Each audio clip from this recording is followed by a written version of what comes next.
Սիրելի բարեկամներ, կալուգացի օլիգարխի թիմում մեկը կա, որ նախկինում Սերժ Սարգսյանի թիմակիցն էր, մարզպետ էր, դեսպան էր, մի քանի տարի առաջ Սարգսյանենք ու Քոչարյանենք նրան ներկայացրել էին որպես մարդու իրավունքների պաշտպանի թեկնածու եւ եկել ազգային ժողովում, ամբախ զամբախ խոսել էր, 2018 թվականի Թավշյա հեղափոխությունն անվանել էր թուրք-ադրբեջանական հեղափոխություն, նկատի ունենալով, որ դա հայ ժողովուրդը չի արել, ուրիշներն են արել, եւ մեր խմբակցության քարտուղարը տեղում նրան սաստել էր եւ ասել էր ականջներդ կկտրեմ։ Դրանից հետո օլիգարխների ձեռքից սնվող լրատվամիջոցները իրանց արևին ուզում էին վարկաբեկած լինեին մեր խմբակցության քարտուղարին, ասում էին ականջ կտրողը, բայց ես չէի հասկանում, ստեղ որտեղ են ուզում մեզ գցեն։ Այո, ականջ կտրողը, որովհետև քաղաքականապես կտրելու ենք բոլոր նրանց ականջները, ովքեր կհանդգնեն մեր ժողովրդին վիրավորել։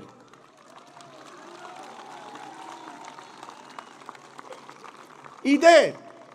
այդ եռագլուխ պատերազմի կուսակցության բոլոր են թեկնածուներին, որոնք երբևիցե հանդգնել են մեր ժողովրդին վիրավորել, գիտեք այդ իրանց բառապաշարը, ժեղ, շուն, շանգյալ, ինչ ասես ասել են։ Ես իրանց խորհուրդ եմ տալիս գնալ իրանց բարեկամներին խնդրեն չընտրել իրանց, որտեղ Աստված չանի թեկուզ որպես ընդդիմադիր իրանք հայտնվեն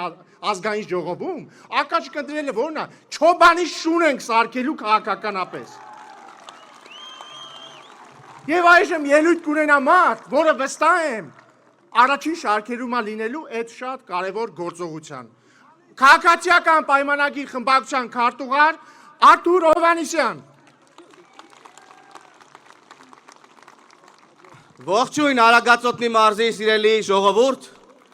իհարկե մենք դեմ ենք բռնությանը, բայց այո, ինչպես պարոն Ռուբինյանը ասեց, թույլ չենք տալու, որ որևէ մեկը անվանարկի հայ ժողովրդին։ Սիրելի ժողովուրդ, հունիսի 7-ին մենք միասին շատ կարևոր գործ ունենք անելու։ Պետք է մեր քվեարկությամբ վերջնականապես ջախջախենք ցավի, դժբախտության եւ պատերազմի եռագլուխ կուսակցությանը։ Անցնելով զրկանքների, թալանի, պատերազմների միջով, այժմ եկել է հայ ժողովրդի պահը, եկել է հայ ժողովրդի երջանիկ ապրելու, կյանքը վայելելու, մեր երեխաների մանկությունը վայելելու, մեր հրաշք հայրենիքը վայելելու պահը։ Հիմա Քոչարյանա նմանները, Ծառուկյանա նմանները, Կալուգացի Սամոյա նմանները, Սերժա նմանները էլի հավաքվել են իրար գլխի ու ուզում են Հայաստան վերադարձնել ամենաթողությունը, թալանը, տգիտությունը եւ պատերազմը։ Գիտեք ինչու, որովհետեւ նրանք իրենց ուժեղ են զգացել այն ժամանակ, երբ ժողովրդին պահել են տգիտության եւ չիմացության մեջ։ Նրանք իրենց խաղաղ են զգացել այն ժամանակ, երբ ժողովրդին պահել են պատերազմի, վախի եւ ցավի մեջ։ Նրանք իրենց ազատ են զգացել այն ժամանակ, երբ հայ ժողովրդին եւ մեր հայրենիքը պահել են ստրկության մեջ։ Դրա համար է որ, սիրելի հայրենակիցներ, դրա համար է որքան շատ դպրոց ու մանկապարտեզ ենք մենք կառուցում, որքան շատ ամրաշինական կառույցներ են կառուցում ու զենք են գնում, որքան շատ ենք ամրացնում մեր խաղաղությունն ու հզորացնում մեր պետությունը, որքան շատ ազատ ենք դառնում եւ անկախ ենք դառնում, այնքան մաշվում ու ոչնչանում են անգրագետ ու թույլիկ Քոչարյանա նմանները, անգրագետ ու թույլիկ Ծառուկյանա նմանները, անգրագետ ու թույլիկ Կալուգացի Սամոյա նմանները, անգրագետ ու թույլիկ Սերժա նմանները։ Եվ նրանց գոյությունը Հայաստանի Հանրապետությունում վերանալու է։ Նրանք ուզում են, սիրելի հայրենակիցներ, նրանք ուզում են, որ Հայաստանում նորից իշխանությունը ձևավորվի պատերազմի մթնոլորտում եւ վախի գործոնով։ Բայց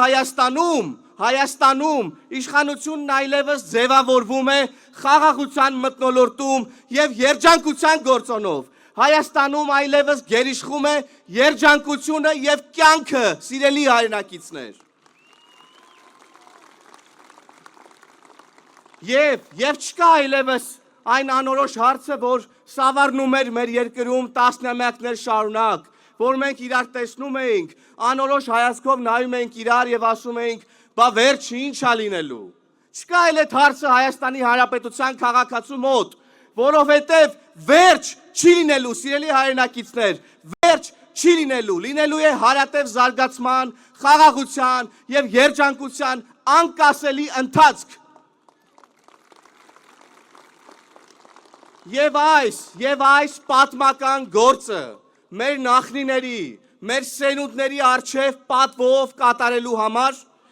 պետք է հունիսի 7-ին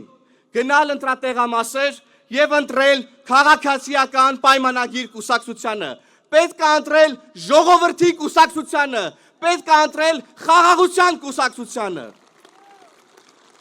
Եվ մենք պետք է արձանագրենք միասին, որ մայիսի 8-ից չի մեկնարկել միայն քաղաքացիական պայմանագիր կուսակցության քարոզարշավը,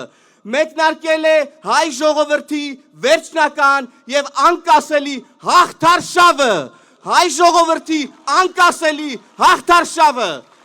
Եվ ուրեմն ընտրություններ 2026-ին քվեարկում ենք 16-ին, ընտրություններ 2026-ին քվեարկում ենք 16-ին։ Շնորհակալ եմ, սիրելի ժողովուրդ։